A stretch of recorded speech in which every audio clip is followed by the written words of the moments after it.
Olá, puxe uma cadeira, aceite um gole de café fresco.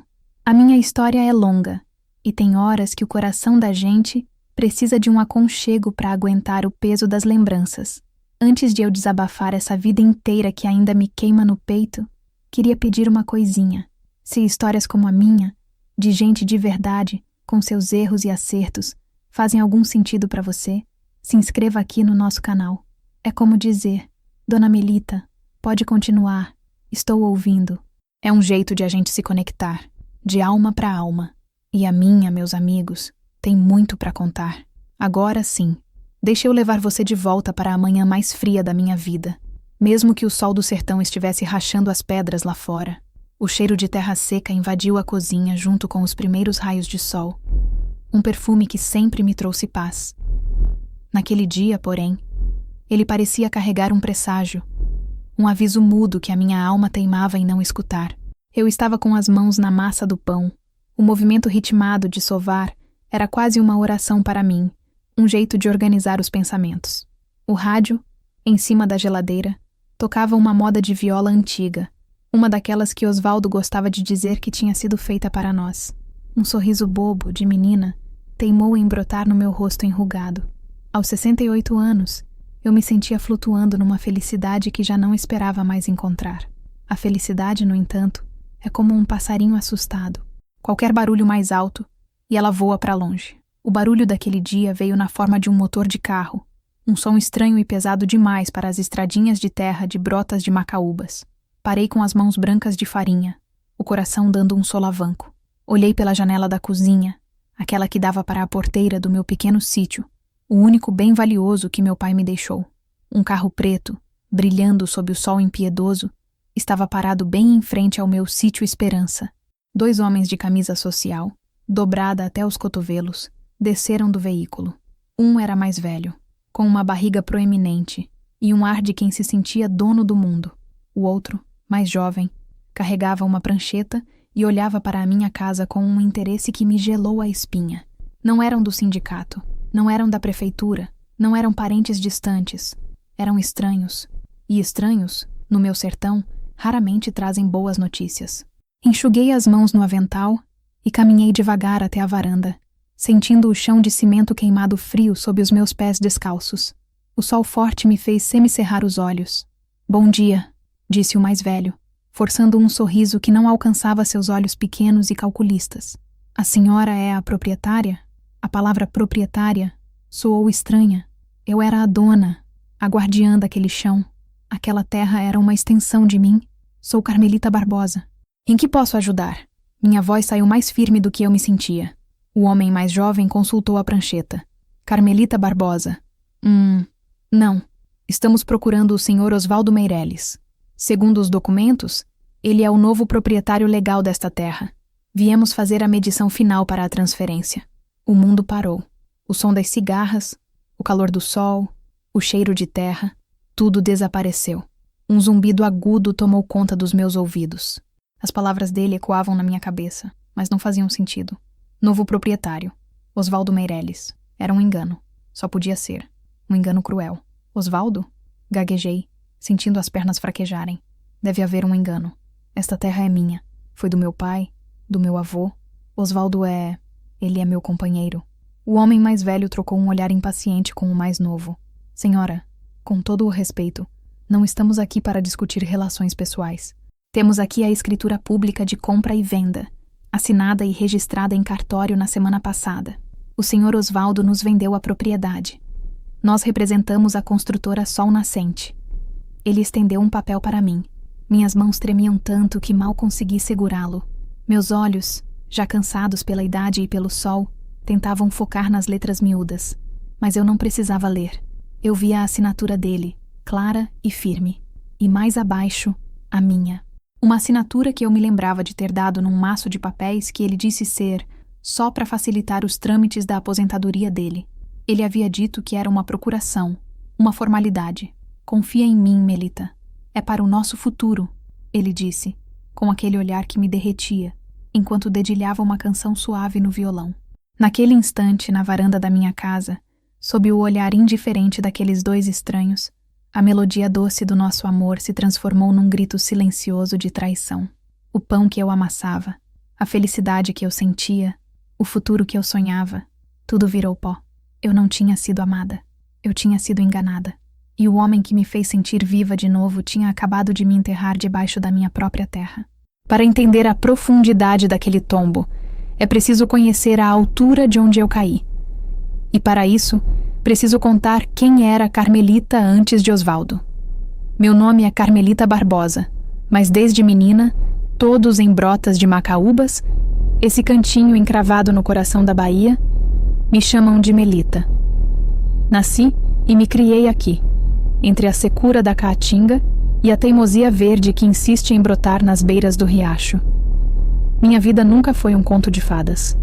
Casei-me a primeira vez com 17 anos, com Antônio, um homem bom, trabalhador, mas que o destino levou cedo demais, numa febre que nem o melhor rezador conseguiu curar.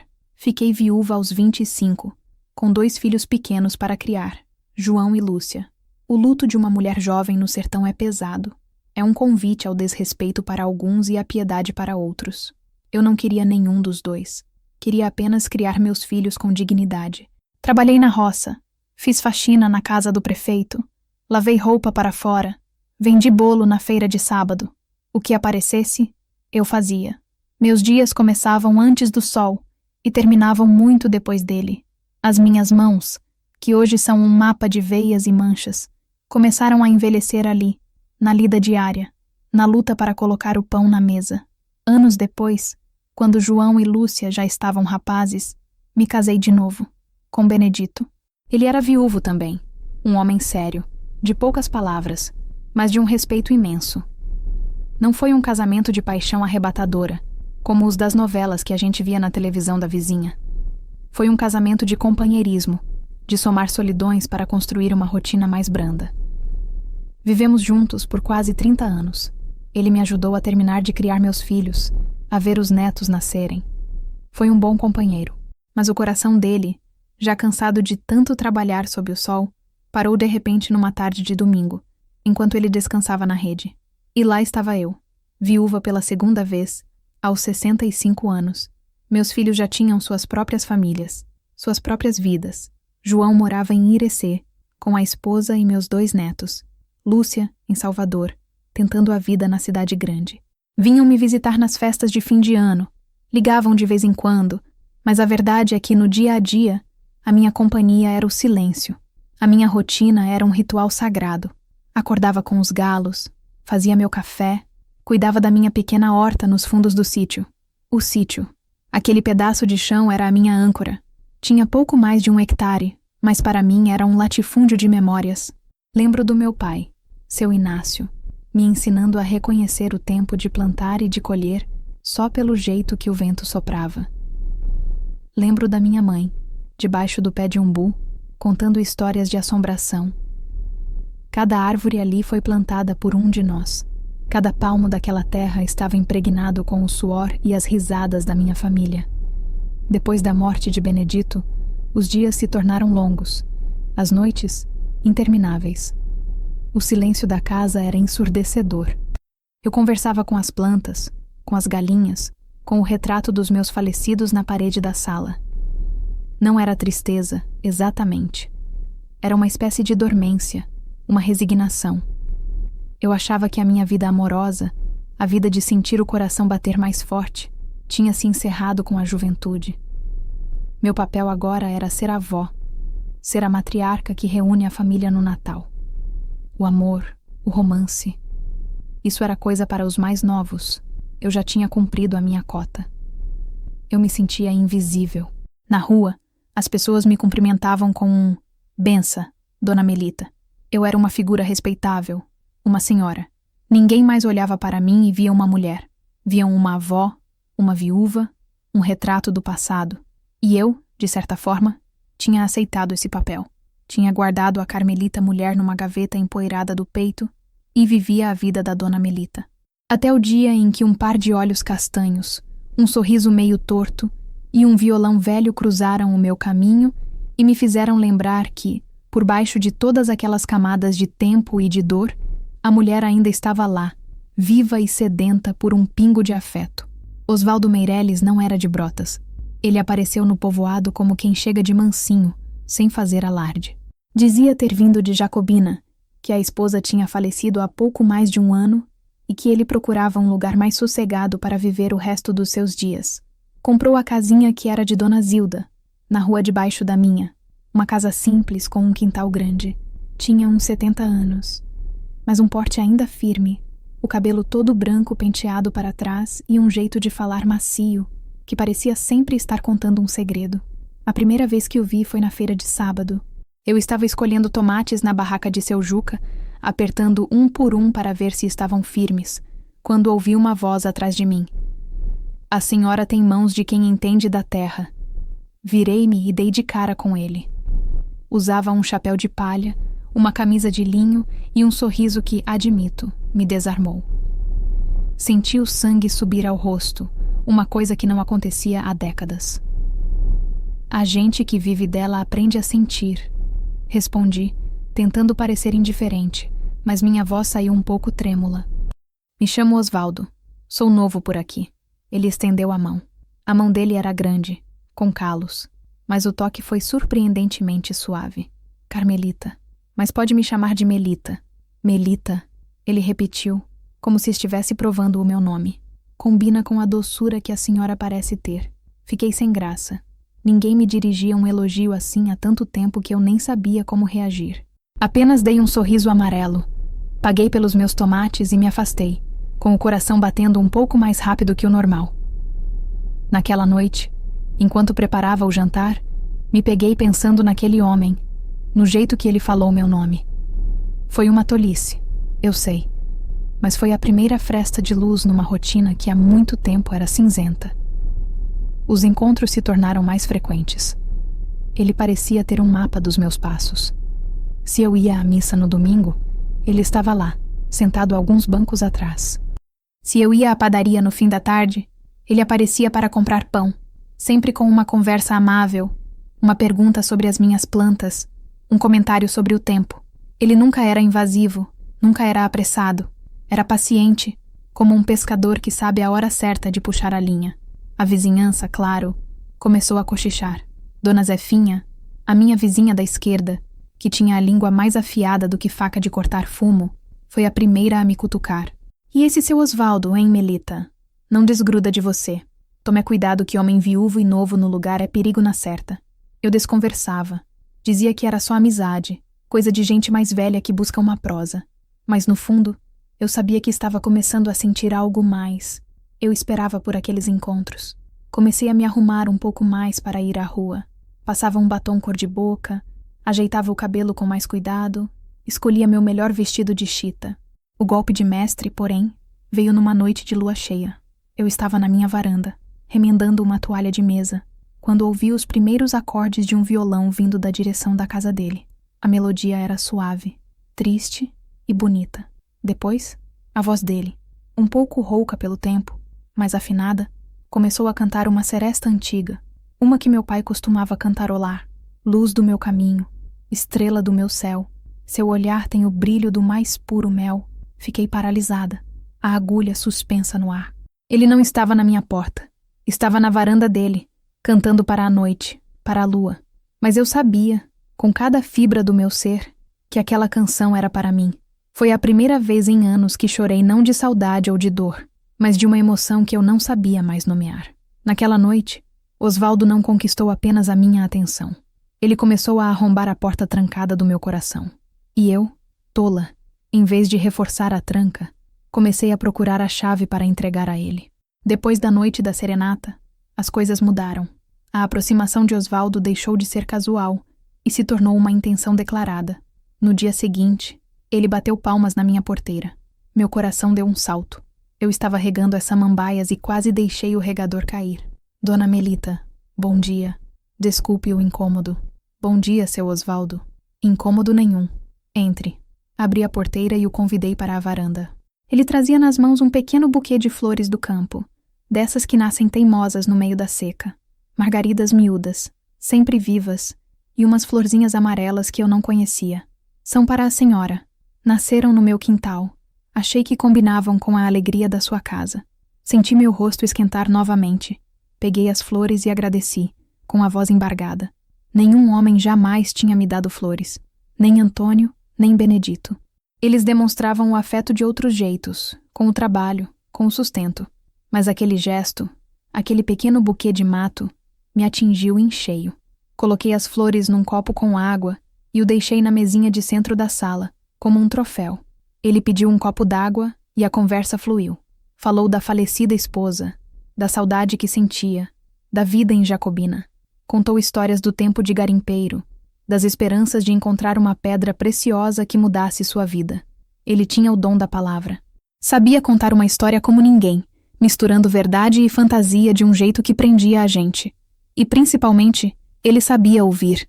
Eu, que passei anos conversando com as paredes, de repente tinha uma audiência atenta. Falei dos meus filhos, dos meus netos, da saudade que sentia deles. Falei do meu sítio, do amor que eu tinha por cada planta. Ele ouvia tudo com um interesse genuíno, balançando a cabeça, fazendo perguntas. Eu me senti importante, vista. Ouvi-lo dizer: "A senhora é uma mulher de muita força, dona Melita." Era como um bálsamo para as minhas feridas invisíveis. Osvaldo começou a fazer parte da minha rotina. Aparecia no fim da tarde com o violão e a gente ficava na varanda, ele tocando e cantando as músicas da nossa mocidade. E eu, às vezes, arriscava uma segunda voz baixinha. Ele me ensinou a fazer um licor de jenipapo, que, segundo ele, era receita da avó dele. A gente passava horas na cozinha, entre o cheiro doce da fruta e as risadas. Ele era prestativo. Um dia, a cerca do galinheiro quebrou, e antes que eu pudesse chamar alguém para consertar, ele apareceu com martelo e pregos. "Deixa que eu ajeito isso para a senhora. Não é bom uma mulher de respeito ficar se preocupando com essas coisas." Enquanto ele trabalhava, com a camisa suada colada nas costas, eu o observava da janela. Via um homem forte, capaz, cuidadoso, um protetor. Aos poucos, a formalidade do senhor e senhora foi se perdendo. Ele passou a me chamar de Melita, e eu, de Osvaldo. Um dia, ele me convidou para ir ao forró que teria no clube da cidade. Fiquei em pânico. Fazia mais de 30 anos que eu não pisava num salão de dança. "Eu não sei mais dançar, Osvaldo. Tenho vergonha." "Bobagem, Melita. A música, quando é boa, ensina os pés a se moverem sozinhos. E se não souber, eu te conduzo. Confie em mim." E eu confiei. Vesti meu melhor vestido, passei o perfume de alfazema que guardava para ocasiões especiais e fui. Quando ele me tirou para dançar, senti um frio na barriga de adolescente. As mãos dele na minha cintura eram firmes e respeitosas. Ele me guiava pelo salão com uma leveza que me fez esquecer da idade, das dores na coluna, da vergonha. Naquela noite, ao som da sanfona, eu não era a viúva Dona Melita. Eu era a Melita, e eu estava viva, completamente, vibrantemente viva. Quando ele me deixou em casa, na porteira, a lua nos observando, ele segurou a minha mão. "Melita, faz muito tempo que uma noite não é tão especial para mim." "Para mim também, Osvaldo." Ele se inclinou e depositou um beijo suave na minha testa. Foi um gesto de carinho, de respeito, e foi o suficiente para me fazer passar a noite em claro, com um sorriso nos lábios e a certeza de que a vida, afinal, podia me dar uma terceira chance para o amor. A felicidade, no entanto, nunca anda sozinha por muito tempo num lugar pequeno. Ela logo arranja a companhia da inveja e da desconfiança. Meu romance com Osvaldo, que para mim era um desabrochar tardio e inesperado, para o resto de Brotas era o assunto do momento. As conversas paravam quando eu passava, os olhares me seguiam, e os cochichos floresciam nas janelas e nas portas das vendas. Dona Zefinha era a porta-voz não oficial da opinião pública. Quase toda tarde, ela aparecia no meu portão com a desculpa de pedir uma folha de boldo ou um pouco de açúcar. "Menina Melita, tu não acha que as coisas estão indo rápido demais?" Ela disse um dia, enquanto seus olhinhos curiosos varriam minha varanda, provavelmente procurando por algum sinal de Osvaldo. "Esse homem chegou ontem na cidade e já tá dono do pedaço. Ninguém sabe direito de onde ele veio, o que ele fazia. Ele é um bom homem, Zefinha. Viúvo, como eu. A gente se entende." "Sei." Ela estreitou os olhos. "Mas homem, quando quer alguma coisa, vira um santo. Depois que consegue, mostra as garras." E você, sozinha nesse sítio, com essa terra boa, é um prato cheio. Abre o olho, amiga. As palavras dela eram como pequenas farpas. Eu tentava ignorar, mas elas se alojavam na minha mente. Não era só Zefinha. No armazém, na igreja, eu sentia a mudança no tratamento. Alguns me olhavam com pena, como se eu fosse uma velha tola caindo num golpe. Outros, com uma ponta de malícia, como se eu estivesse cometendo algum desatino moral. A viúva que deveria estar em casa rezando, de repente tinha um namorado. Ia a forrós, ria alto na varanda. Eu estava quebrando as regras não escritas do que se esperava de uma mulher na minha posição. A desconfiança maior, no entanto, veio de dentro da minha própria família. Liguei para os meus filhos para contar a novidade, achando que eles ficariam felizes por mim. A reação não foi a que eu esperava. Lúcia, minha filha, que sempre foi mais sensível, pareceu contente no início. Ah, mãe, que bom. A senhora merece ser feliz, ter uma companhia. Mas quem é ele? A senhora o conhece bem? Contei a ela tudo o que sabia, enaltecendo as qualidades de Osvaldo. Ela ouviu em silêncio, e no final, disse com a voz carregada de preocupação: Mãe, só tome cuidado, por favor. A senhora tem um coração muito bom. A conversa com João foi bem pior. Meu filho sempre foi mais pragmático, mais pé no chão, e protetor ao extremo. Um namorado? Mãe, a senhora tem 68 anos. Vai se meter com um homem estranho a essa altura da vida? Que ideia é essa? Meu filho, eu não estou morta, respondi, com a voz já embargada pela mágoa. Eu tenho o direito de ter alguém, de não passar o resto da minha vida sozinha. Direito? E esse homem? O que ele quer? Já parou para pensar nisso? Um sujeito que ninguém conhece, que aparece do nada e gruda numa viúva que tem um bom pedaço de terra? Mãe, pelo amor de Deus, não seja ingênua. A palavra ingênua me feriu profundamente. Desliguei o telefone com as mãos trêmulas e o coração apertado. A desconfiança deles, a preocupação disfarçada de acusação, me fez duvidar de mim mesma. Será que eu estava sendo tola? Será que o meu desejo de ter companhia estava me cegando para algum perigo real? Naquela noite, quando Osvaldo chegou com seu violão, eu estava mais quieta, mais distante. Ele percebeu na hora. O que foi, minha flor? O passarinho verde te contou alguma coisa triste? Ele perguntou, com sua voz suave. Desabafei. Contei dos cochichos, dos olhares, da ligação de João. Contei como estavam me fazendo sentir, uma velha ridícula e irresponsável. Ele ouviu tudo em silêncio, o violão esquecido no colo. Quando terminei, ele segurou a minha mão. A mão dele era quente e firme. Melita, olhe para mim. Ele esperou até que meus olhos encontrassem os dele. Você acha que eu ligo para o que essa gente fala? Eles não sabem o que é a solidão. Não sabem o que é passar anos sem ter com quem dividir um café ou uma preocupação. Eles veem maldade em tudo porque o coração deles é pequeno. E o seu filho, ele só está preocupado. É natural. Mas eles não conhecem o que a gente sente. Só nós dois sabemos. Eu não quero nada de você, Melita, a não ser a sua companhia. Você acredita em mim? O jeito que ele falou, a sinceridade que parecia transbordar dos seus olhos, a calma na sua voz, tudo aquilo varreu as minhas dúvidas para longe. Naquele momento, ele não era o estranho que todos pintavam. Era o meu porto seguro. Ele estava me defendendo do mundo, me defendendo até dos meus próprios filhos. Acredito, Osvaldo. Eu acredito. E ao dizer aquilo, eu escolhi o lado dele. Construí um muro entre o meu pequeno mundo de felicidade e os avisos que vinham de fora. Eu me agarrei àquela crença com a força de quem se agarra a uma boia no meio do oceano. E por um tempo, pareceu a decisão mais acertada da minha vida. A confiança, para brotar, precisa de terra fértil e de um bom motivo para fincar raízes. O meu motivo chegou numa noite de temporal, daquelas que o céu do sertão parece que vai desabar em cima da gente.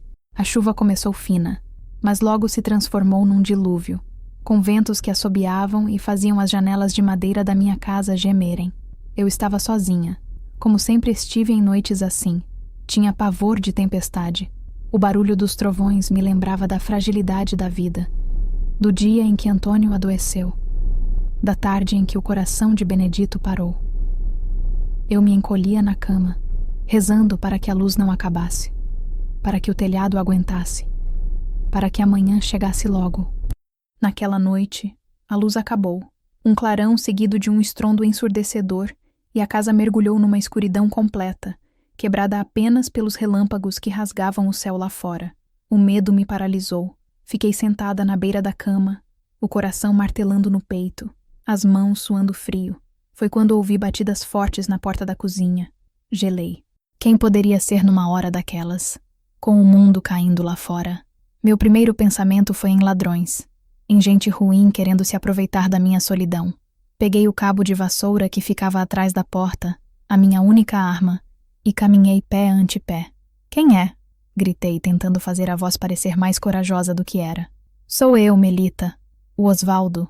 Abra, por favor. A voz dele, mesmo abafada pela chuva, foi o som mais reconfortante do mundo. Corri para abrir a porta. Ele estava parado ali, encharcado da cabeça aos pés, segurando uma lanterna e um lampião a querosene. Eu imaginei que você estaria com medo com essa escuridão, ele disse, entrando e sacudindo a água do cabelo. Fiquei preocupado. Naquele momento, toda a desconfiança que os outros tentaram plantar em mim se desfez. Ninguém, nem mesmo meus filhos que moravam longe, tinha pensado em mim naquela hora. Mas ele, o estranho, o aproveitador, tinha enfrentado a pior tempestade do ano para se certificar de que eu estava bem. Ele acendeu o lampião e a luz amarelada e trêmula encheu a cozinha, criando sombras dançantes nas paredes. O ambiente se tornou imediatamente mais acolhedor, mais seguro. Ele me fez sentar, foi até o fogão a lenha, que eu mantinha sempre com um pouco de brasa, e colocou uma chaleira para esquentar. Ah, um chá de capim-santo vai te acalmar, ele disse, se movendo pela minha cozinha com uma familiaridade que me surpreendeu. Ficamos ali, sentados à mesa, tomando chá em canecas de ágata, enquanto a chuva castigava o telhado. Ele começou a contar histórias, casos engraçados da sua juventude, para me distrair do barulho dos trovões. Falou da vez que tentou amansar um burro brabo e levou um coice que o fez ver estrelas em pleno meio-dia. Eu ri, um riso genuíno, que relaxou os nós de tensão nos meus ombros. E então, no meio da conversa, ele ficou sério. Sabe, Melita, a minha falecida esposa também tinha pavor de temporal. Toda vez que chovia forte assim, eu tinha que sentar ao lado dela e segurar a sua mão até ela dormir. Ele olhou para as próprias mãos, como se visse uma lembrança ali. Ficar aqui com você hoje me fez sentir útil de novo, me fez sentir que eu ainda sirvo para cuidar de alguém. A confissão dele foi como uma chave que abriu uma porta dentro de mim. Ele não estava apenas cuidando de mim, ele estava compartilhando uma vulnerabilidade, uma saudade. Ele estava me mostrando uma ferida dele que era parecida com a minha. Naquela cozinha escura, iluminada apenas pelo lampião, nós não éramos dois velhos solitários. Éramos dois sobreviventes, duas almas que encontravam consolo uma na outra. Ele falou da esposa, do quanto a amava, da doença que a levou. Contou como se sentiu perdido, inútil, depois que ela se foi. E eu falei de Benedito, da quietude dele, do vazio que sua ausência deixou. Compartilhamos nossas perdas, nossas dores, nossas solidões. Foi a conversa mais honesta e profunda que eu já tive com alguém. A chuva foi diminuindo, o dia começou a clarear, e nós ainda estávamos ali, conversando. Quando o primeiro raio de sol entrou pela janela, o temporal tinha passado, tanto lá fora quanto dentro de mim. Osvaldo se levantou. Bom, acho que já posso ir. A senhora está mais calma agora. Fique para o café, Osvaldo. Eu faço questão. Enquanto eu coava o café, sentindo o aroma encher a casa, eu o observei. Ele estava na varanda, olhando o estrago que a chuva tinha feito no meu jardim, um galho grande de um buzeiro quebrado no chão. Ele não parecia um aproveitador, parecia um companheiro. Naquela manhã, depois daquela noite, eu não tinha mais dúvidas. Eu confiava nele. Confiava de olhos fechados. Entreguei a ele não só a minha admiração, mas a minha fé. E foi essa fé cega que o permitiu me guiar, passo a passo, para a beira do precipício. Com a confiança estabelecida, a convivência se tornou ainda mais próxima. Osvaldo passava mais tempo no meu sítio do que na casa dele.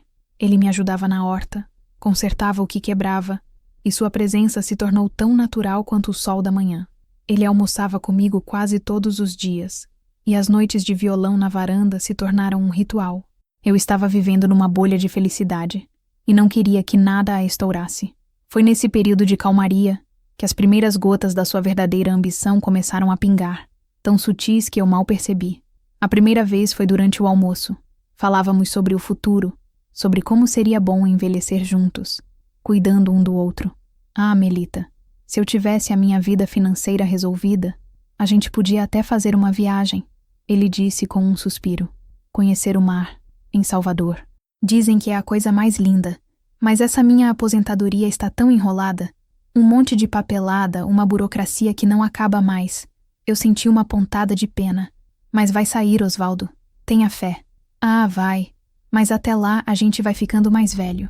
E o dinheiro que eu tinha da venda da minha casa em Jacobina, tive que usar para ajudar um sobrinho que se meteu numa dívida. Sabe como é família? Ele falou de forma casual, como um desabafo, e mudou de assunto rapidamente. Mas a semente estava plantada na minha cabeça. Ele tinha problemas financeiros.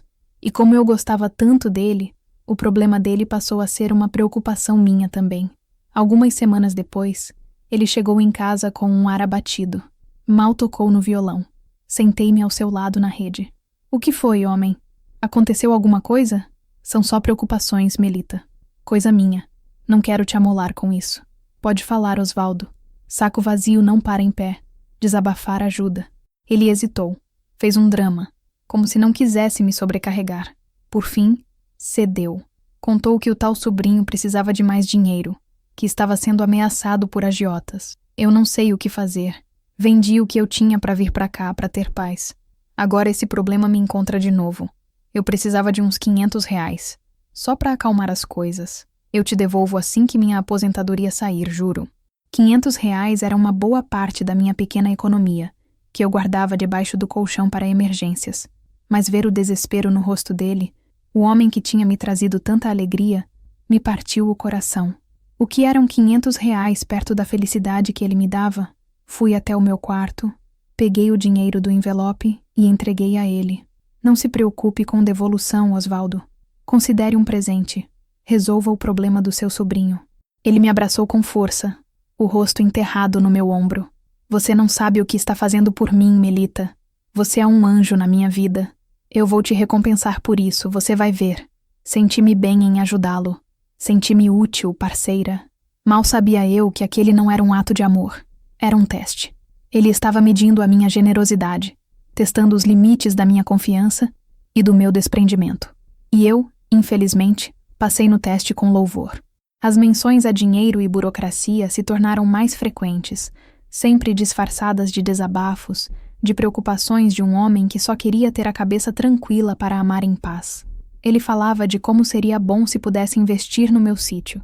A gente podia comprar umas cabeças de gado, Melita, fazer um poço artesiano. Essa terra é ouro, só precisa de um pouco de investimento. Mas, para conseguir um financiamento no banco, eu preciso ter algo no meu nome, entende? Sendo só seu, eles não liberam para mim. É uma burocracia danada. Ele plantava essas ideias como quem planta feijão, um grão aqui, outro ali. E eu, com o coração já completamente arado por ele, deixava que essas sementes criassem raízes na minha mente. A imagem de um futuro próspero, construído a dois, era tentadora. Eu não via a ambição dele. Eu via um plano para nós. Ele não estava falando em tirar algo de mim. Estava falando em agregar, em melhorar, em construir junto. A retórica dele era perfeita. Cada palavra era calculada para soar como cuidado, como planejamento para o nosso bem-estar comum. E, como eu ansiava por aquele futuro, como eu desejava acreditar naquela parceria, eu ignorei os pequenos sinais de alerta. Ignorei que o tal sobrinho nunca apareceu para agradecer. Ignorei que a aposentadoria dele nunca saía. Ignorei que todos os planos de investimento dependiam sempre de algo que era meu. A música do violão era tão bonita que eu me recusei a ouvir a nota dissonante que, muito sutilmente, começava a tocar ao fundo. O outono chegou ao sertão, não com folhas caindo, mas com um vento mais frio no fim da tarde e um céu de um azul tão profundo que chegava a doer os olhos. Estávamos sentados na varanda, observando o sol se pôr atrás da serra, pintando o céu com tons de laranja e rosa. Osvaldo tinha o braço ao redor dos meus ombros, e eu encostava a cabeça no peito dele, sentindo a vibração da sua respiração.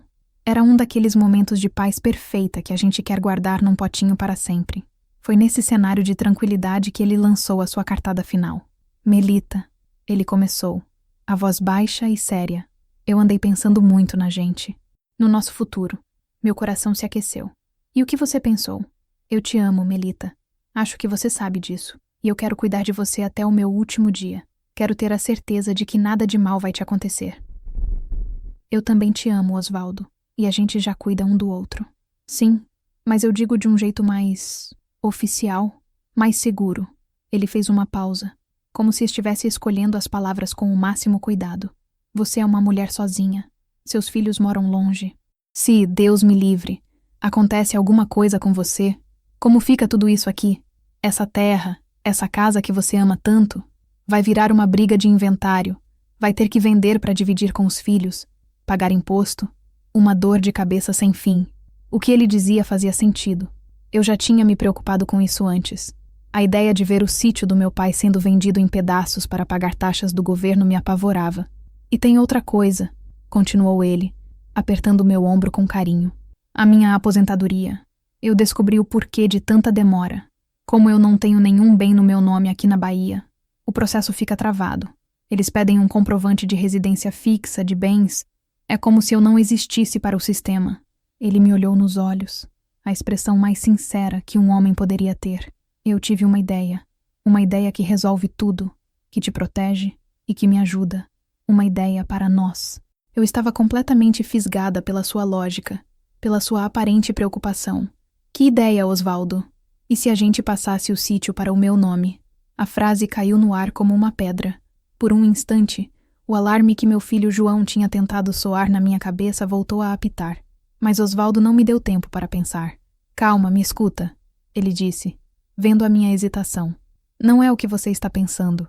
Seria uma coisa só no papel. Uma formalidade. Você continuaria sendo a dona de tudo, mandando em tudo, como sempre foi. Nada mudaria na nossa vida aqui. A diferença é que, legalmente, a propriedade estaria no meu nome. Com isso, duas coisas maravilhosas aconteceriam. Ele começou a enumerar nos dedos, como um professor explicando uma lição. Primeiro, minha aposentadoria sairia rapidinho. Com o dinheiro, a gente poderia reformar a casa, comprar aquele gado que a gente sonhou, viajar. Teríamos uma velhice tranquila e confortável. Segundo, e mais importante, eu poderia te proteger. Se algo te acontecer, a terra já estaria comigo, sem precisar de inventário. Eu poderia cuidar de tudo para os seus filhos, garantir que o seu desejo fosse feito, sem a burocracia do governo comendo metade de tudo. E se por acaso eu for primeiro que você, eu deixaria um testamento passando tudo de volta para você ou para os seus filhos.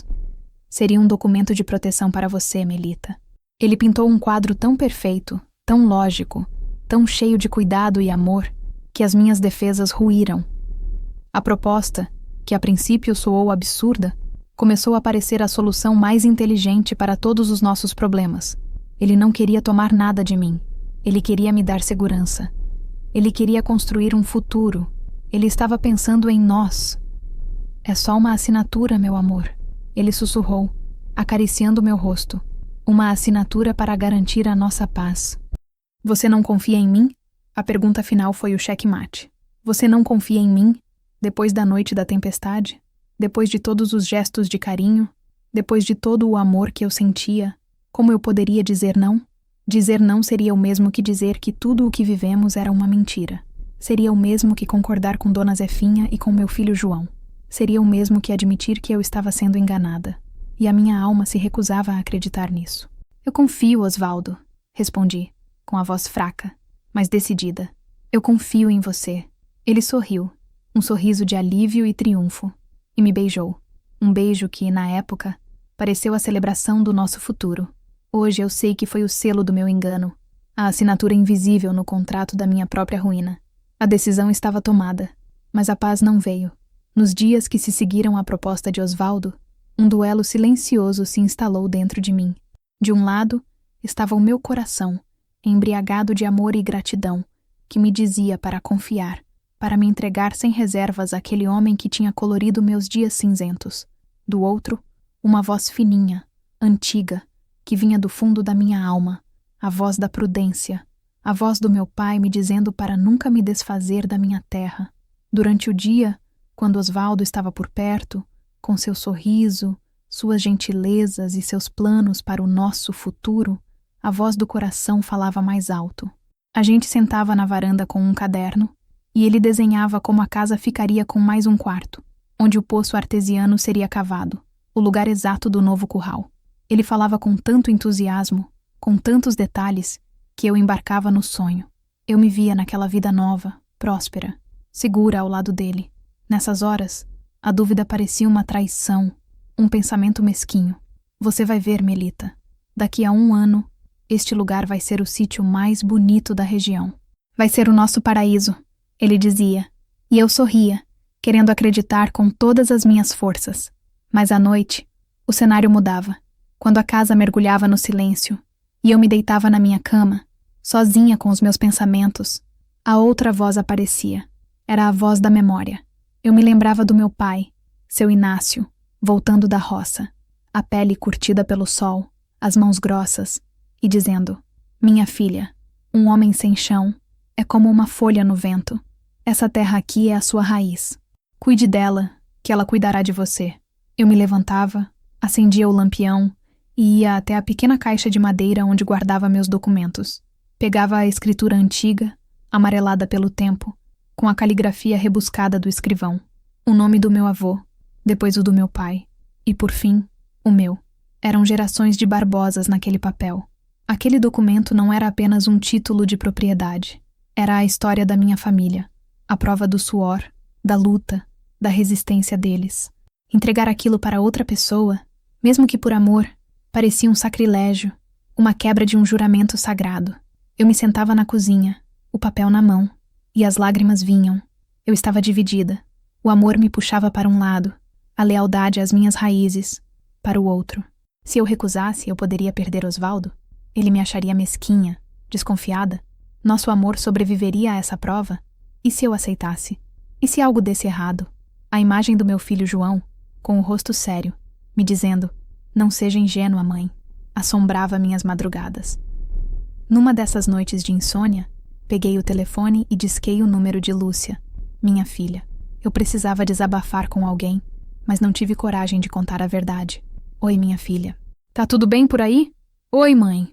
Tudo bem? E com a senhora? Aconteceu alguma coisa? Sua voz está estranha. Não, filha.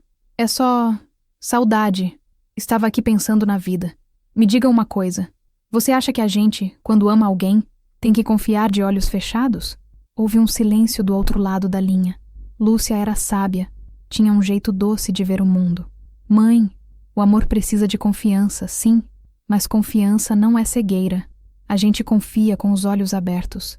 O coração da gente sente as coisas. O que o seu coração está dizendo? Não o coração apaixonado, mãe. O seu coração de verdade. Aquele que sempre soube cuidar da gente. As palavras dela me atingiram como uma flecha. Confiança não é cegueira. Desliguei o telefone e fiquei um longo tempo pensando. Qual coração eu estava escutando? O da mulher solitária que encontrou um companheiro? Ou o da matriarca que sempre protegeu o seu ninho? No dia seguinte, Osvaldo percebeu a minha angústia. Você ainda está em dúvida, não é, Melita? Ele disse, a voz cheia de uma mágoa cuidadosamente ensaiada. Eu entendo. É uma decisão grande. Talvez eu tenha pedido demais. Se você não se sente segura, é melhor esquecer. A gente continua como está. Eu só queria o melhor para nós. Mas se isso vai te tirar o sono, a culpa me invadiu. Eu o estava magoando. Eu o estava fazendo sofrer com a minha desconfiança. Ele, que só queria me proteger, estava sendo punido pela minha insegurança. A imagem dele, desistindo do nosso futuro por minha causa, foi mais forte do que a voz do meu pai, do que o aviso do meu filho, do que a sabedoria da minha filha. Naquele momento, eu tomei a minha decisão final. O medo de perdê-lo se tornou maior do que o medo de perder a minha terra. Não, Osvaldo. Não vamos esquecer. Eu disse, a voz firme, calando de vez a vozinha da prudência. Você está certo. É o melhor para nós. Vamos ao cartório quando você quiser. O sorriso que ele me deu foi tão radiante que, por um instante, eu tive a certeza absoluta de que estava fazendo a coisa certa. Eu estava escolhendo o amor. E mal sabia que, na verdade, estava escolhendo a solidão mais profunda que já conheci. O dia marcado para irmos ao cartório amanheceu claro e sem nuvens. Osvaldo estava eufórico, cantarolando pela casa enquanto se arrumava. Ele vestiu sua melhor roupa, uma calça de linho bege e uma camisa branca, bem passada. Parecia um noivo indo para o altar. Eu, por outro lado, sentia um peso no peito, uma ansiedade que me deixava com as mãos frias. Tentei me convencer de que era apenas nervosismo, a apreensão natural diante de uma mudança. Vamos a Seabra, ele disse. É uma cidade maior, o cartório de lá é mais rápido, menos gente curiosa para dar palpite na vida alheia. A desculpa pareceu razoável. Realmente, fazer aquilo em Brotas seria como assinar o documento na praça da cidade. Todos ficariam sabendo. A viagem de ônibus foi longa. Eu olhava a paisagem seca da Caatinga passar pela janela, as mesmas árvores, as mesmas cercas de arame farpado, e sentia como se estivesse me despedindo de algo. Osvaldo falava sem parar, animado, sobre os planos para o dinheiro da aposentadoria. Falou em comprar uma televisão nova para mim, em trocar o meu fogão a lenha por um a gás, em pintar a casa. Ele descrevia um futuro de conforto e facilidades, tudo para me agradar. E eu me forçava a sorrir, a concordar, a participar daquela euforia. Chegando em Seabra, a agitação da cidade me deixou um pouco tonta. Fomos direto para o cartório. Era um prédio antigo, com um cheiro de papel velho e poeira. O ambiente era solene, silencioso, o que só aumentava a minha apreensão. Uma moça nos atendeu e nos levou para a sala do tabelião. Osvaldo cuidou de tudo. Entregou os documentos, conversou com o tabelião, explicou a situação. Ele usava termos que eu não entendia. Escritura de compra e venda, transferência de titularidade. Eu me sentia uma espectadora na peça sobre a minha própria vida. Quando o tabelião me dirigiu a palavra, sua voz era grave e formal. A senhora Carmelita Barbosa está ciente de que está transferindo a propriedade integral do imóvel para o senhor Osvaldo Meireles?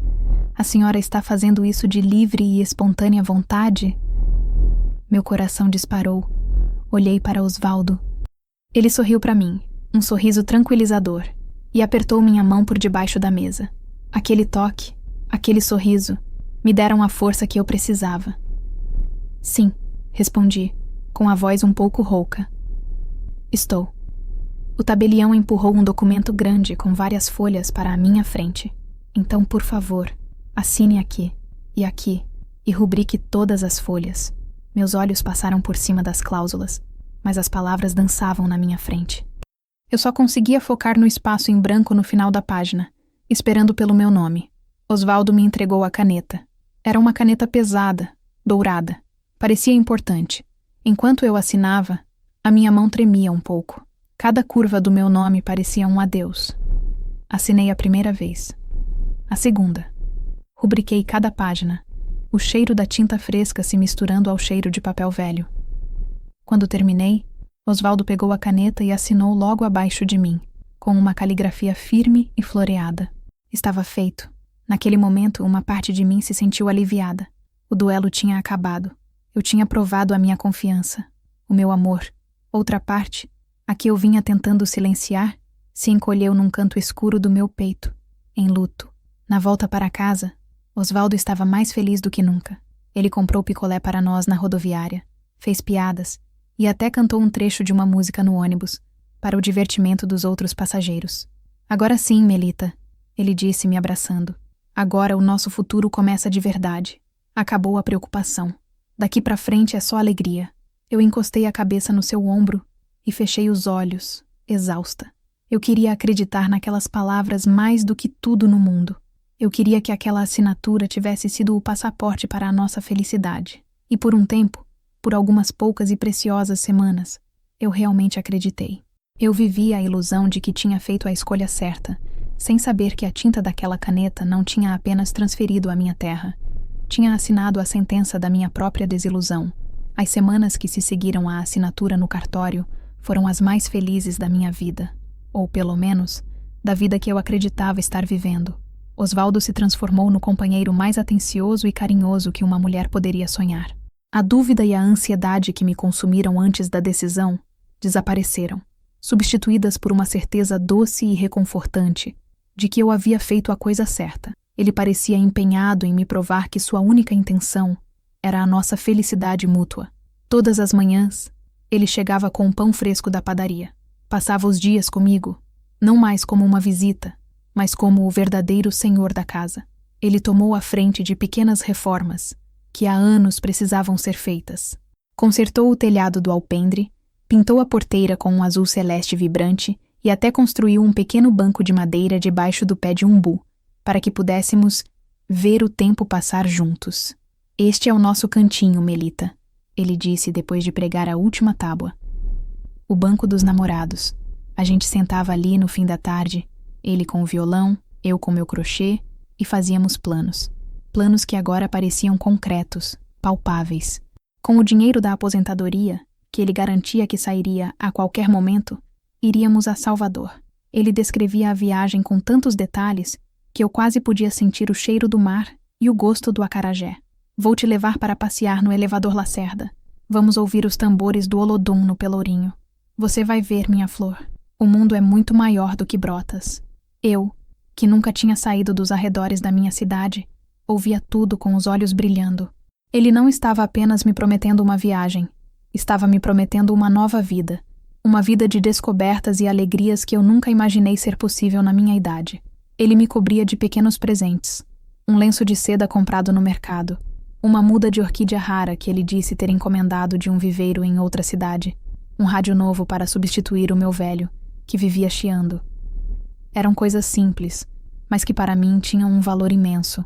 Eram provas de amor, de cuidado. Até mesmo a vizinhança parecia ter se rendido. Vendo Osvaldo trabalhar tanto no sítio, vendo a minha felicidade estampada no rosto, os cochichos diminuíram. Dona Zefinha chegou a me dizer: "Pois não é que o homem parece ser gente boa mesmo, Melita? Quem diria? Fico feliz por você." Eu me sentia triunfante. Tinha provado a todos, aos meus filhos, às vizinhas, a mim mesma, que o meu amor era real e que a minha intuição estava certa. Numa noite especialmente bonita, de céu estrelado, estávamos no nosso banco. Ele parou de tocar o violão, olhou para mim e disse: "Melita, você me fez o homem mais feliz do mundo. Eu achei que a minha vida tinha acabado quando perdi minha esposa. Mas você me mostrou que sempre há um novo começo." As lágrimas encheram meus olhos. Você também, Osvaldo. Você me ressuscitou. Aquele período foi um sonho. Um paraíso construído sobre a fundação frágil de uma mentira que eu ainda não enxergava. Ele foi o ator perfeito. E eu, a plateia ideal. Cada gesto, cada palavra, cada promessa fazia parte de um roteiro meticulosamente planejado. Ele estava me dando o céu para que, quando me tirasse o chão, a queda fosse ainda maior. Eu saboreei cada momento daquela felicidade falsa. Reguei as plantas com um sorriso, cozinhei nossos pratos favoritos cantarolando, dormi o sono tranquilo de quem se sente amada e protegida. Eu estava no auge da minha ilusão, flutuando tão alto que não conseguia ver o abismo que se abria logo abaixo dos meus pés. Aquele paraíso de mentira foi o seu último e mais cruel ato de conquista. A calmaria perfeita antes da tempestade que destruiria tudo. A mudança foi sutil, quase imperceptível no início, como um fio solto numa colcha de retalhos que a gente só percebe quando o buraco já começou a se formar. Depois de algumas semanas vivendo naquele paraíso fabricado, Osvaldo começou a mudar. A primeira coisa que notei foi a sua ausência. Ele, que antes passava os dias inteiros comigo, começou a ter compromissos inadiáveis em Seabra, às vezes até em Irecê. É a papelada da aposentadoria, Melita. Agora que as coisas andaram, preciso ir lá toda hora assinar um documento, entregar uma cópia. É a reta final. Falta pouco agora, ele dizia, sempre com uma desculpa plausível. Ele saía cedo, antes mesmo de eu acordar, e voltava no fim da tarde, cansado, com um ar preocupado. As noites de violão na varanda se tornaram mais raras. Quando eu perguntava como tinha sido o dia, ele era vago. A mesma burocracia de sempre. Cansativo. O rádio novo que ele me deu começou a ficar mais tempo desligado. O silêncio, que ele tinha preenchido com suas músicas e sua risada, voltava a se instalar na casa, mais pesado e opressivo do que antes. Depois, vieram as ligações misteriosas. Ele comprou um telefone celular, uma novidade na época por aqui, e vivia recebendo chamadas. Quando o telefone tocava, ele se afastava, ia para o fundo do quintal, falava baixo, quase sussurrando. Se eu me aproximava, ele encerrava a conversa rapidamente. Quem era Osvaldo? Eu perguntava, tentando soar casual. Ah, é o pessoal do INSS. Umas dúvidas sobre os documentos. Nada com que você precise se preocupar, minha flor. mas eu me preocupava. Um nó de inquietação começou a se formar no meu estômago. O homem aberto e falante que eu conhecia estava se tornando reservado e cheio de segredos.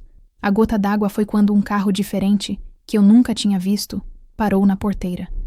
Um homem de terno, que não era daqui, desceu e ficou conversando com Osvaldo por um longo tempo. Eles olhavam para o sítio, para a casa, e o homem fazia anotações numa prancheta. Observei tudo da janela da cozinha, o coração apertado. Quando o homem foi embora, fui ao encontro de Osvaldo. Quem era aquele Osvaldo? O que ele queria? Ele se sobressaltou. Não esperava que eu tivesse visto. Por um segundo, vi um lampejo de pânico em seus olhos, mas ele o disfarçou rapidamente com um sorriso. Ah, aquele é um agrimensor, um amigo meu. Pedi para ele vir aqui dar uma olhada na terra. Estava pensando em talvez vender um pedacinho lá do fundo, aquele que não serve para plantar nada, sabe? Só pra gente levantar um dinheiro mais rápido e não ter que esperar a aposentadoria para fazer nossa viagem. A explicação era tão bem formulada, tão cheia de um aparente bom senso, que eu quase acreditei. Mas a vozinha da prudência, aquela que eu tinha silenciado à força, começou a sussurrar de novo. Vender um pedaço da minha terra? A ideia me causou um arrepio. Vender?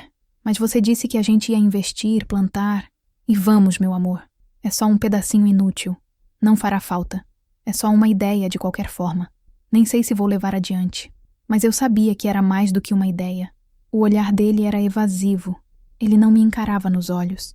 A trama que ele teceu com tanto cuidado estava começando a se desfiar.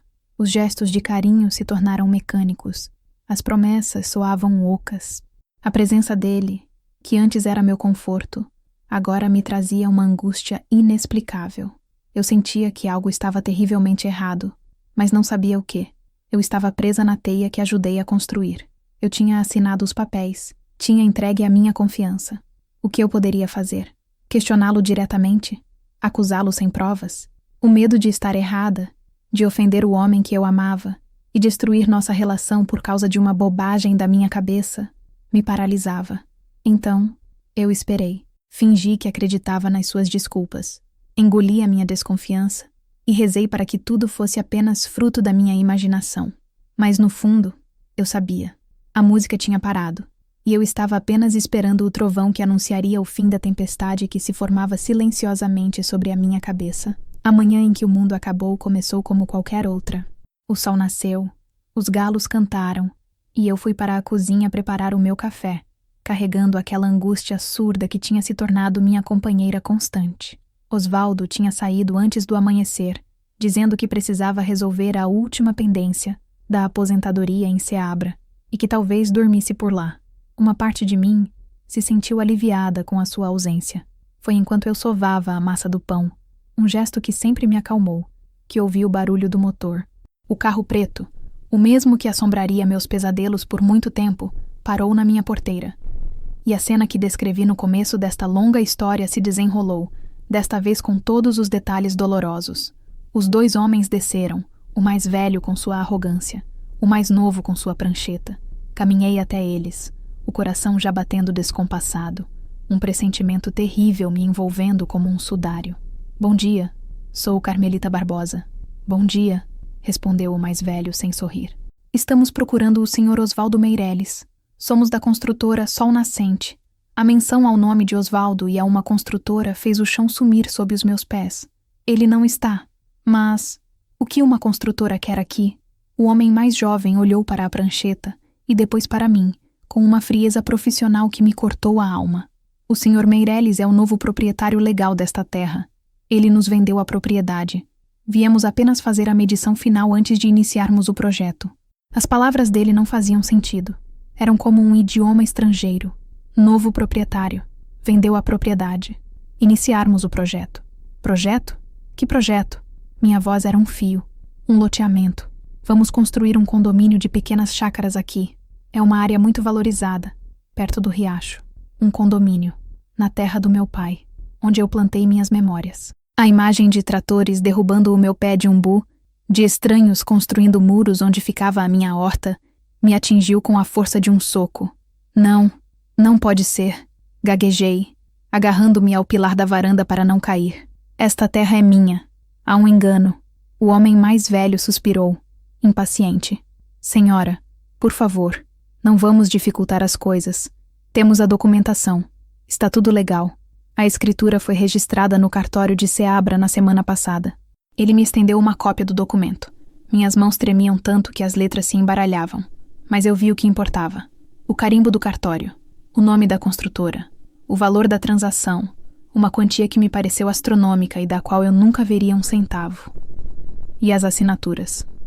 A dele, confiante. E a minha, trêmula, a assinatura que eu dei num maço de papéis que ele chamou de formalidade. Ele não tinha colocado a terra no nome dele para facilitar a aposentadoria. Ele tinha colocado a terra no nome dele para vendê-la. Tudo. Cada promessa, cada carinho, cada música ao violão, tudo tinha sido um meio para um fim. A noite da tempestade, o banco dos namorados, a promessa de uma viagem a Salvador. Era tudo parte do golpe. Um golpe aplicado não em uma estranha, mas na mulher que o amava, que confiava nele. Ele me enganou, sussurrei, mais para mim mesma do que para eles. O som da minha própria voz confirmando a traição foi devastador. Olha, senhora, isso é um problema entre a senhora e ele, disse o homem mais velho, já se virando para ir embora.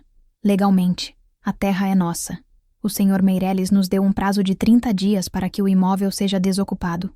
Após esse período, entraremos com o pedido de reintegração de posse. Passar bem. Eles entraram no carro e partiram, levantando uma nuvem de poeira que pairou no ar como a poeira dos meus sonhos desfeitos. Fiquei ali, parada na varanda, o papel amassado na mão, o cheiro de terra seca no ar. Eu não tinha mais um lar. Eu tinha um prazo de desocupação. O homem que prometeu cuidar de mim até o fim da vida tinha acabado de me colocar na rua. E o silêncio que se seguiu à partida do carro não era mais o silêncio da paz do sertão. Era o silêncio do fim do mundo. Do meu mundo. Os primeiros momentos depois que o carro preto desapareceu na estrada foram de um torpor absoluto. Meu corpo estava ali, em pé na varanda, mas minha mente tinha ido para um lugar distante e vazio. Eu olhava para a minha casa, para as minhas plantas, para o banco de madeira debaixo do pé de umbu e via tudo através de um nevoeiro, como se não me pertencesse mais. E não pertencia. Entrei em casa arrastando os pés. A massa do pão que eu tinha deixado descansando na tigela havia crescido, pronta para ir ao forno. Olhei para ela e senti um acesso de raiva e dor tão forte que peguei a tigela e a atirei contra a parede. A massa se espalhou pelo chão, uma mancha branca e pegajosa, como a minha própria vida destroçada. E então eu comecei a chorar. Não foi um choro contido, de senhora. Foi um soluço rasgado, que vinha do fundo do estômago, um som animal de pura dor. Caí de joelhos no chão da cozinha, em meio à farinha e à massa, e chorei por horas. Chorei pela minha estupidez, pela minha ingenuidade. Chorei pelo amor que eu pensei ter encontrado e que se revelou a mais cruel das mentiras. Chorei pelo meu pai, pela memória dele que eu não soube honrar. Chorei pela perda da minha terra, do meu lar, da minha dignidade. Aquele dia e o seguinte se fundiram num borrão de sofrimento. Eu não comi, não bebi, não dormi. Apenas vaguei pela casa como um fantasma, tocando nos móveis, nos retratos na parede, como se estivesse me despedindo. Cada objeto era uma faca que remexia a ferida. O violão de Osvaldo, que ele tinha esquecido, encostado num canto da sala, era a tortura maior. Eu o olhava e ouvia as melodias que ele cantava para mim, e o veneno da traição se espalhava ainda mais forte pelas minhas veias. Tentei ligar para ele. O celular dele, aquele que ele usava para as suas conversas secretas, só dava caixa postal. Ele tinha desaparecido, sumido, levando com ele o dinheiro da venda da minha vida e deixando para trás apenas os escombros. Na segunda noite, o desespero deu lugar à vergonha. Como eu contaria isso para os meus filhos? Como eu enfrentaria o "eu te avisei" de João? Como eu admitiria para Lúcia que eu não tinha escutado o meu próprio coração? A humilhação era quase tão dolorosa quanto a perda. Eu, Carmelita Barbosa, a mulher forte que enfrentou 2 viuvezes e criou 2 filhos sozinha, tinha me deixado enganar como uma criança. Liguei primeiro para Lúcia. Minha voz era um sussurro rouco e trêmulo. Tentei contar a história, mas as palavras se atropelavam, engasgadas pelos soluços. Ela, do outro lado da linha, Ouviu tudo em silêncio. Quando terminei, não houve acusação na sua voz, apenas uma tristeza infinita. Ah, minha mãe, minha mãezinha, o que aquele monstro fez com a senhora? Fique calma, eu vou dar um jeito de ir para aí. Não faça nada, só me espere. Depois, respirei fundo e liguei para João. A reação dele foi exatamente a que eu temia. Primeiro, um silêncio chocado. Depois, a explosão. O quê? Mãe, a senhora não fez isso. A senhora entregou a terra do vô para aquele vigarista? Eu não acredito. Eu te avisei, mãe. Eu te avisei. Quantas vezes eu disse para a senhora tomar cuidado. Cada palavra dele era um golpe. Eu não tinha forças para me defender, para argumentar. Eu apenas ouvia, encolhida, merecendo cada acusação. O que a senhora quer que eu faça agora? Ele continuou, a voz dura, misturando raiva e frustração. A senhora assinou o papel. Acabou. Não tenho o que fazer. Desliguei o telefone sentindo-me ainda menor, ainda mais derrotada. Eu não estava apenas sem casa. Estava sozinha. A raiva do meu filho, mesmo que vinda da preocupação, me isolou ainda mais no meu poço de desespero. Naquele momento, no fundo daquele poço, eu não via saída.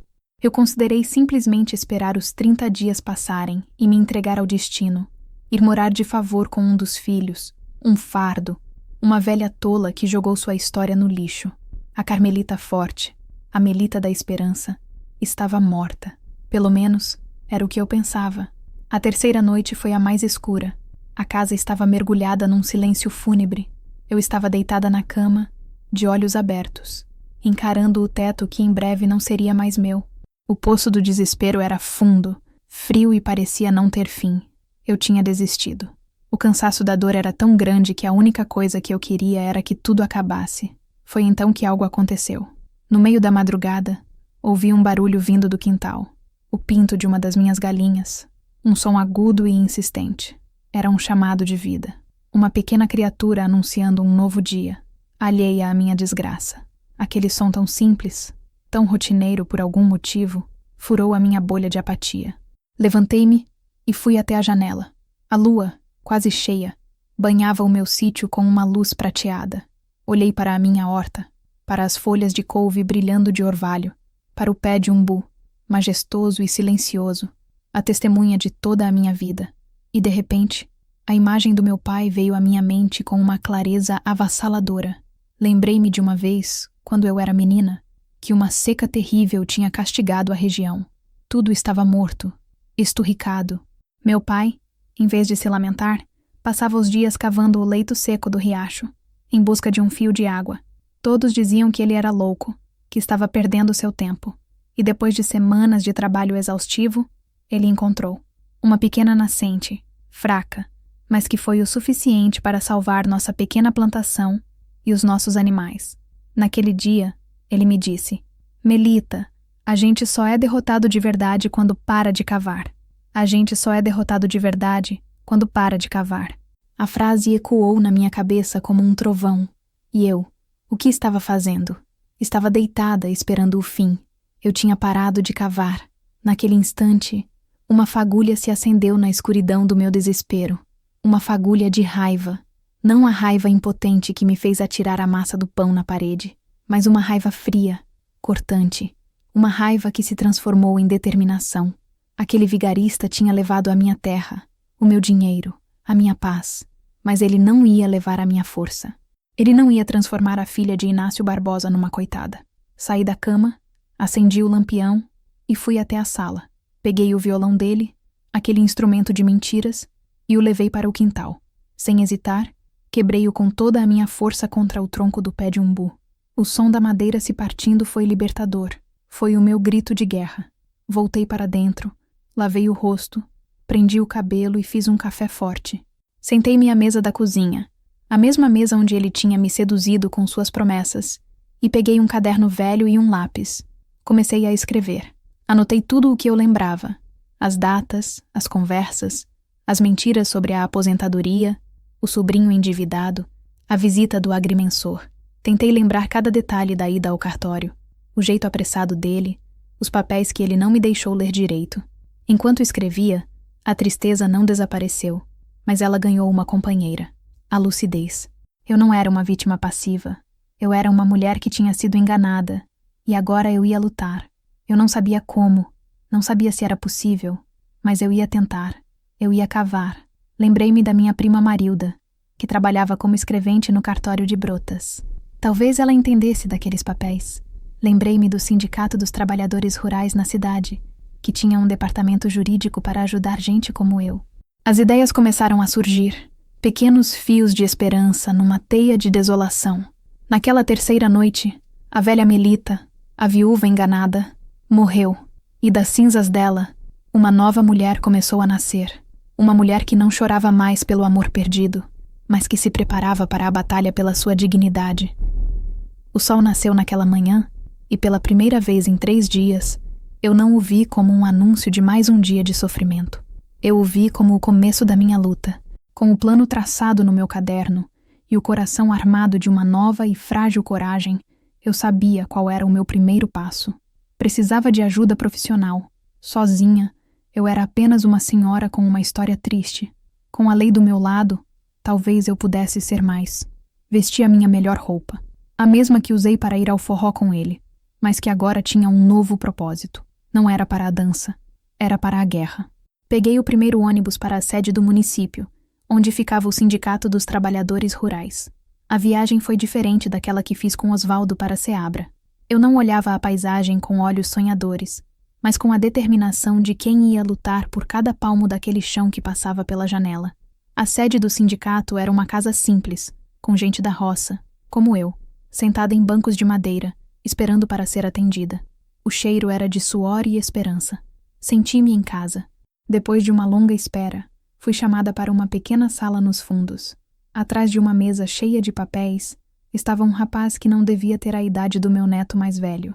Tinha óculos de aro fino, cabelo cacheado e um ar de quem levava o mundo a sério. Bom dia, senhora. Sou o Dr. Mateus. Em que posso ajudar? A voz dele era calma e respeitosa. Respirei fundo e comecei a contar a minha história. Despejei tudo, sem chorar, com uma objetividade que me surpreendeu. Mostrei a ele o meu caderno com as anotações, as datas, os detalhes. Ele ouviu tudo com uma atenção profunda, sem me interromper, apenas fazendo anotações no seu próprio bloco. Quando terminei, ele ficou em silêncio por um momento, os olhos fixos nos meus, como se estivesse medindo a profundidade da minha dor e da minha determinação.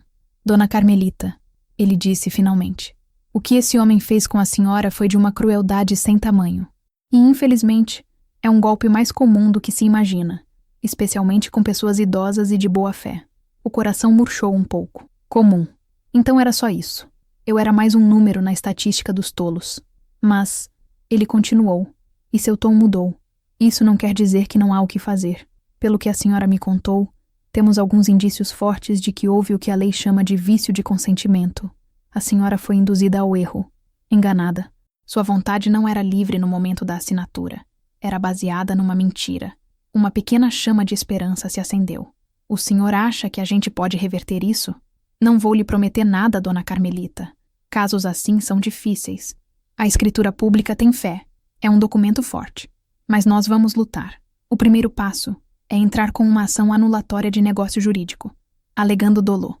E precisamos fazer isso rápido, com um pedido de liminar para impedir que a construtora comece qualquer obra no seu sítio até a decisão do juiz. Ação anulatória, liminar, dolo.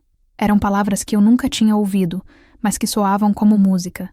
Soavam como armas para a minha batalha. O que o senhor precisa que eu faça? Perguntei, pronta para o que desse e viesse. Preciso de todos os documentos que a senhora tiver. A escritura antiga, qualquer prova de que a senhora morou lá a vida toda, contas de luz, de água, e preciso de testemunhas.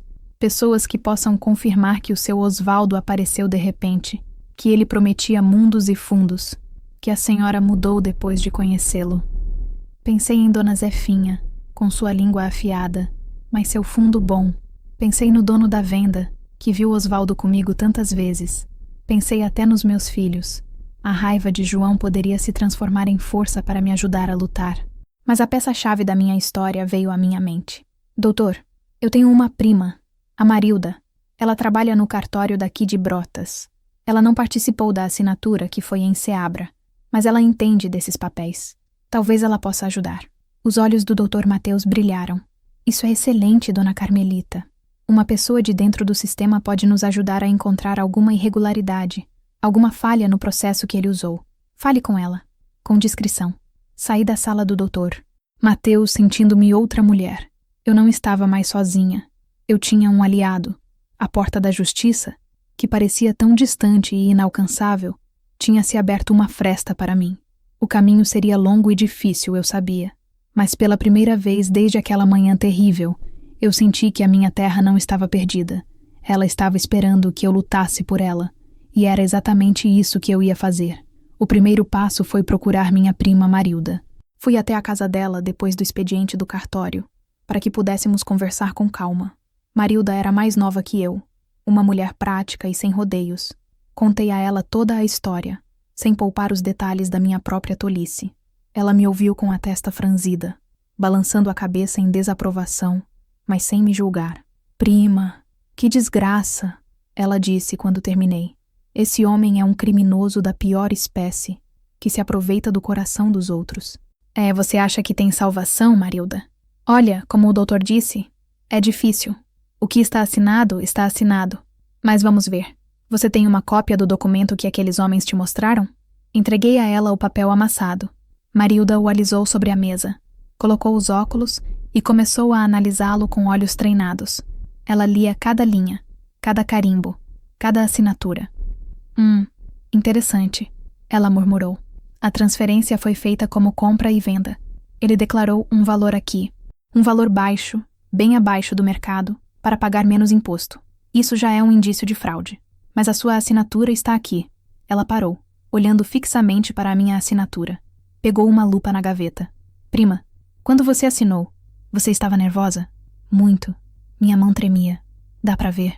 O traço está um pouco trêmulo, diferente da sua assinatura normal. Mas o mais estranho é outra coisa. Veja aqui. Ela apontou para a minha assinatura e depois para a de Osvaldo. Ele usou a mesma caneta que você? Sim, ele me passou a caneta dele, uma dourada, pesada. Pois é, a tinta da sua assinatura parece um pouco mais borrada, mais espessa do que a dele. E tem uma pequena mancha aqui, quase invisível. Pode não ser nada, mas pode ser algo.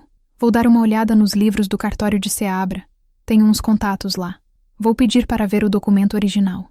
Às vezes, o diabo mora nos detalhes. A visita a Marilda me deu um novo fôlego. Enquanto ela investigava os papéis, eu e o Dr. Mateus começamos a juntar as outras peças do quebra-cabeça. Ele preparou a petição inicial, um documento enorme, contando a minha história em juridiquês. Eu, por minha vez, fui atrás das testemunhas. A conversa com Dona Zefinha foi a mais surpreendente. Eu esperava bem que eu te avisei, mas o que encontrei foi solidariedade. Aquele canalha, ela exclamou, quando contei o que tinha acontecido. Fazer isso com você, Melita. Pode contar comigo. Eu vou lá nesse juiz e digo tudo o que eu vi. Digo que ele chegou mansinho, te rodeando como o gavião rodeia pinto, e que você andava nas nuvens, cega de paixão. Até o seu Juca, da venda, se prontificou a ajudar. Eu digo sim, Dona Melita. Digo que ele vivia comprando as coisas para a senhora, sempre com aquele ar de bom moço, mas que eu nunca fui com a cara dele. Tinha olho de quem não vale o que come. Liguei de novo para os meus filhos. Contei a eles que tinha procurado um advogado e que ia lutar. Lúcia chorou de alívio e orgulho. É isso, mãe. Mostra para ele a força que a senhora tem. A conversa com João foi mais difícil. Ele ainda estava com raiva, mas a minha decisão de lutar pareceu quebrar um pouco da sua armadura. Lutar? A senhora acha que vai conseguir alguma coisa? Ele disse cético. Eu não sei, meu filho, mas eu não vou entregar os pontos sem brigar. Aquela terra é a sua herança também. É a história da nossa família. Houve um longo silêncio. E então, a voz dele veio, mais baixa. Tá bom, mãe. Se a senhora precisa que eu vá aí para ser testemunha, para dizer que eu te avisei, que a senhora não estava no seu juízo normal, eu vou. Não era o apoio que eu sonhava, mas era um começo. Ele estava disposto a me ajudar, à sua maneira torta. A grande descoberta, no entanto, veio de Marilda, uma semana depois. Ela me chamou na casa dela, o rosto sério. Prima, eu acho que a gente pegou ele. O que foi? O que você descobriu? Eu falei com meu colega de Seabra. Ele se lembrou do dia, por causa do seu Osvaldo, que foi muito gentil, oferecendo até uma gorjeta para apressar as coisas. Ele me mandou uma foto de alta qualidade do documento original, e eu mandei para um amigo meu que é perito. Não é uma perícia oficial, mas ele me deu uma opinião. Ela respirou fundo. Melita, a sua assinatura não foi falsificada. É sua mesmo. Mas o que o perito acha é que você assinou numa folha em branco. Fiquei confusa. Como assim? Ele acha que o seu Osvaldo, de algum jeito, te fez assinar uma folha de papel em branco ou com um texto qualquer, e depois imprimiu o contrato de compra e venda por cima da sua assinatura. A tecnologia na época já permitia isso. A manchinha que eu vi, o borrão na tinta, são indícios de uma impressão feita sobre uma assinatura já existente. É por isso que a tinta dele, que assinou depois, está perfeita, e a sua não. Ele te enganou no nível mais baixo e sujo que existe. A revelação foi um choque. Lembrei-me do maço de papéis que ele me deu para assinar uma vez, dizendo que era só um requerimento para o INSS. Eu, confiando, assinei sem ler direito. Ele deve ter usado uma daquelas folhas. A traição era ainda mais profunda e calculada do que eu imaginava. Isso muda tudo, prima? Muda. Porque agora não é só a sua palavra contra a dele. É uma prova técnica que podemos pedir em juízo. Uma perícia grafotécnica no documento original. Se o perito judicial confirmar, o contrato é nulo. É como se nunca tivesse existido. Saí da casa de Marilda sentindo que a teia da verdade, que eu e meus aliados estávamos tecendo fio a fio, estava finalmente se fechando ao redor daquele vigarista. A justiça ainda era uma miragem distante, mas pela primeira vez eu sentia que ela estava ao meu alcance. A notícia de que eu havia entrado na justiça correu por Brotas como fogo em palha seca, e como era de se esperar, chegou aos ouvidos de Osvaldo, onde quer que ele estivesse escondido. A primeira consequência foi a liminar concedida pelo juiz. Dr. Mateus me ligou, a voz vibrando de excitação. Conseguimos, dona Melita. O juiz determinou que a construtora está proibida de fazer qualquer coisa na sua terra até o fim do processo. A senhora ganhou o primeiro round. A notícia me encheu de uma alegria imensa. Eu tinha ganhado tempo. Meu sítio estava seguro, pelo menos por enquanto. A construtora, furiosa com o prejuízo, foi obrigada a paralisar tudo e se tornou mais uma parte interessada em ver Osvaldo se explicar. A reação dele não demorou. Ele não apareceu pessoalmente. Seria burrice demais, mas a sombra dele se projetou sobre mim de outras formas. Começou com um telefonema, um número desconhecido. Atendi, e a voz do outro lado não era a dele. Era uma voz rascante, anônima. É a dona Carmelita? Escuta aqui, velha. Tira esse processo. Esquece essa história. O que tá feito, tá feito. Se você continuar com essa teimosia, as coisas podem ficar ruins pro seu lado. Muito ruins. A voz desligou antes que eu pudesse responder. Fiquei paralisada, o telefone na mão, o coração batendo na garganta. Era medo, um medo frio, diferente de tudo que eu já tinha sentido. Não era o medo da solidão ou da pobreza. Era o medo da violência, do que um homem encurralado e sem escrúpulos poderia fazer. Naquela noite, eu tranquei as portas e as janelas mais cedo. Qualquer barulho lá fora me fazia saltar. O latido de um cachorro, o estalo de um galho. A segurança que eu sentia no meu próprio lar tinha sido roubada. Alguns dias depois, a intimidação subiu de nível. Acordei de manhã e encontrei a minha horta toda revirada. Os pés de alface arrancados, os tomates esmagados no chão. Não era bicho do mato, era maldade humana. Alguém tinha entrado no meu quintal durante a noite e destruído o meu trabalho, o meu orgulho. Era uma mensagem clara.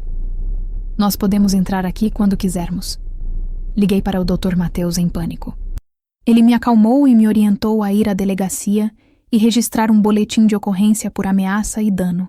O delegado, um homem que me conhecia desde menina, me tratou com respeito. Dona Melita, nós vamos investigar, mas a senhora sabe como é, sem provas, sem testemunhas. É difícil. A senhora tem certeza de que quer continuar com isso? Esse tipo de gente não brinca em serviço. A pergunta dele, embora vinda de uma preocupação genuína, me deu mais força. Desistir, agora, depois de tudo, deixar que o medo me vencesse? Não. A raiva que senti ao ver minha horta destruída foi maior que o pavor. Tenho, delegado, tenho mais certeza do que nunca. Mas o medo era um companheiro constante. Eu pedi a um vizinho para instalar uma tranca mais forte na minha porteira, e um cadeado na porta da cozinha. Eu não sentava mais na varanda à noite. A minha casa, que era o meu refúgio, tinha se tornado uma fortaleza, e eu, uma prisioneira dentro dela. Osvaldo não aparecia, mas eu sentia a sua presença em cada sombra, em cada barulho noturno. Ele não precisava me confrontar diretamente. Ele estava tentando me quebrar psicologicamente, me fazer desistir pelo cansaço, pelo terror. Ele queria que a solidão e o medo fossem seus aliados. O que ele não contava era que eu não estava mais tão sozinha. Lúcia, preocupada, começou a me ligar todos os dias. João, ao saber das ameaças, deixou a raiva de lado e a preocupação falou mais alto. Mãe, a senhora não pode ficar aí sozinha. Vem para Irecê. Fica aqui em casa até essa poeira baixar. Eu não vou sair daqui, meu filho. Sair daqui é dar a ele o que ele quer. É a minha casa. É aqui que eu vou ficar. Então eu vou aí, ele disse decidido. Pego o carro no fim de semana e vou passar uns dias com a senhora. Ele não vai tentar nada com outra pessoa em casa. A oferta de João foi como um abraço na alma. O medo não tinha desaparecido. Mas, ao saber que meu filho estava vindo, ao sentir o apoio da minha família e dos meus amigos, eu percebi que a sombra de Osvaldo, por mais assustadora que fosse, não conseguia mais apagar a luz da minha resistência. Eu estava com medo, sim, mas eu não ia recuar. Meses se passaram. Meses de espera angustiante, de idas e vindas ao escritório do Dr. Mateus, de noites mal dormidas. Finalmente, o dia da audiência foi marcado. Seria o meu dia do juízo, o dia em que eu ficaria frente a frente com o homem que destruiu meu coração e tentou roubar minha vida. Na véspera, mal consegui pregar o olho. João veio de Irecê, como prometido, e sua presença na casa me deu uma força que eu não sabia que precisava. Ele não falou muito sobre o processo, mas o simples fato de ele estar ali, sentado na minha cozinha, tomando café comigo de manhã, era um escudo contra o meu medo. No dia da audiência, fomos para o Fórum de Seabra. Eu, João, doutor. Mateus e minhas testemunhas. Dona Zefinha e seu Juca. Senti-me como um pequeno exército indo para a batalha. O corredor do fórum estava cheio. Um formigueiro de gente com seus próprios dramas e esperanças. E então, eu o vi. Osvaldo estava no final do corredor, conversando com seu advogado. Ele estava mais magro, com olheiras profundas. O charme, o sorriso fácil, tudo tinha desaparecido, substituído por uma expressão tensa e amarga. Nossos olhos se cruzaram por um instante. No olhar dele não vi arrependimento. Vi raiva.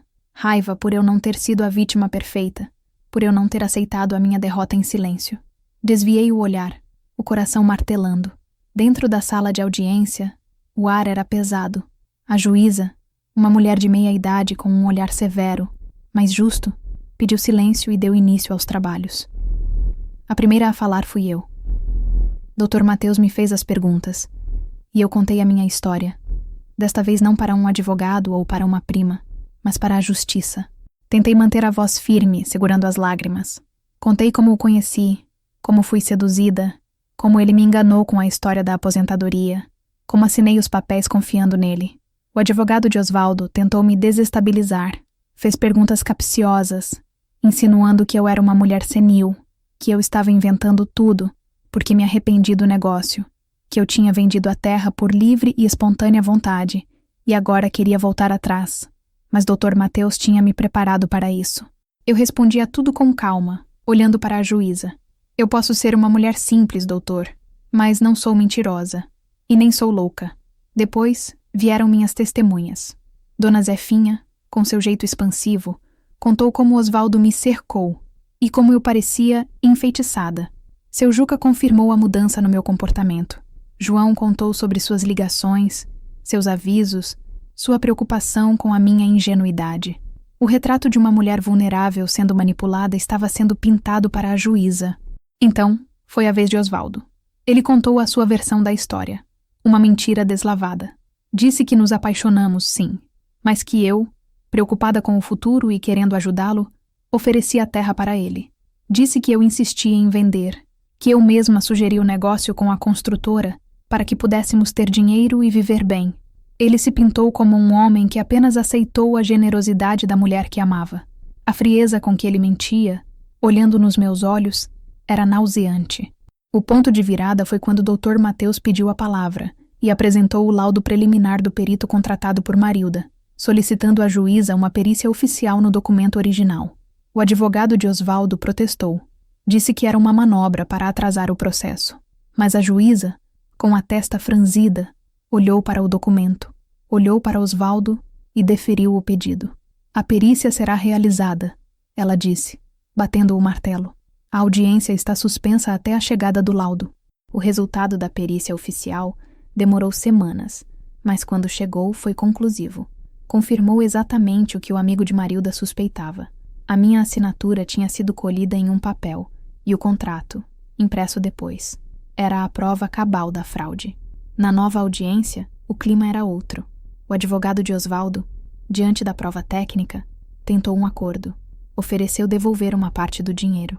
Excelência, disse o Dr. Mateus levantando-se. Minha cliente não quer dinheiro. Ela quer a sua dignidade de volta. Ela quer a sua terra. A juíza, com o laudo em mãos e os depoimentos na memória, não demorou a dar a sua sentença. A voz dela soou clara e firme na sala silenciosa.